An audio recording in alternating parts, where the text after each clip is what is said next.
اللہ فرما رہے ہیں تم اپنے گناہوں کے ساتھ میری بارگاہ میں ندامت اور عاجزی اور انکساری کے ساتھ رجوع کرو، میں رب ہو کر اپنے کرم اور فضل کے ساتھ تمہاری طرف رجوع کرتا ہوں۔ تو میں عرض کر رہا تھا وَأَنِ اسْتَغْفِرُوا رَبَّكُمْ ثُمَّ تُوبُوا إِلَيْهِ، اللہ کہتے ہیں کہ پہلے استغفار کرو اور پھر توبہ کرو۔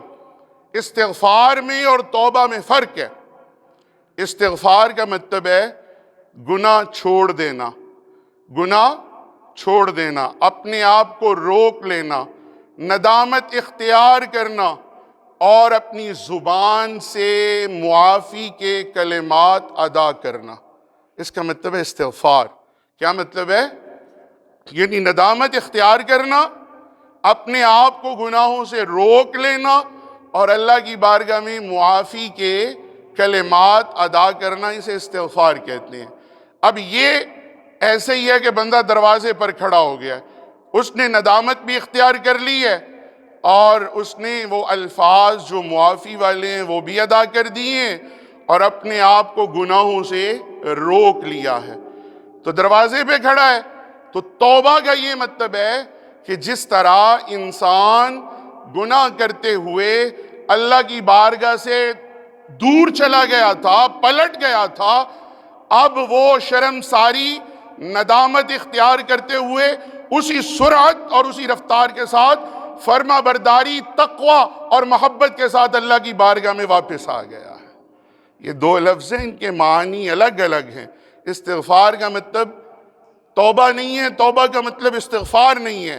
استغفار کا مطلب ہے اپنے آپ کو گناہوں سے روک لینا، معافی کے کلمات ادا کرنا، ندامت اختیار کرنا اور اپنے آپ کو روکے رکھنا، دروازے پر کھڑے کر لینا، اللہ کی دہلیز پر آ جانا۔ اور توبہ کا مطلب ہی رجوع ہوتا ہے۔ جب انسان گناہ کرتا ہے تو اللہ کی بارگاہ سے دور چلا جاتا ہے، تو فرمایا جس طرح گناہ کرتے ہوئے تم میری بارگاہ سے دور چلے گئے تھے نا، اب شرمساری کے ساتھ، ندامت کے ساتھ، معافی کے کلمات کے ساتھ میری بارگاہ میں عمل، تقوی اور پرہیزگاری کے ساتھ پلٹ آ جاؤ۔ پلٹ آؤ، اسے توبہ کہتے ہیں، رجوع کر لو، میری بارگاہ میں واپس آ جاؤ۔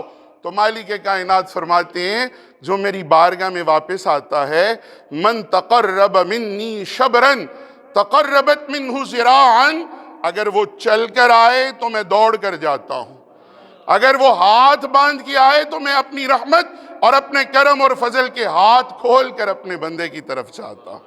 تو حضرت عزیز وقار، استغفار یہ ہے کہ ندامت اختیار کی جائے، گناہوں سے اپنے آپ کو روکا جائے، معافی کے کلمات ادا کیے جائیں، اور توبہ یہ ہے عمل کے ساتھ، بے عملی کے ساتھ نہیں، عمل کے ساتھ، اخلاص کے ساتھ، تقوی کے ساتھ اور پرہیزگاری کے ساتھ، قرب الہیہ کے ساتھ اللہ کی بارگاہ میں پلٹ آیا جائے، جو مالک کائنات کہتے ہیں ویسے کیا جائے، اور جن چیزوں سے روکتے ہیں ان سے رک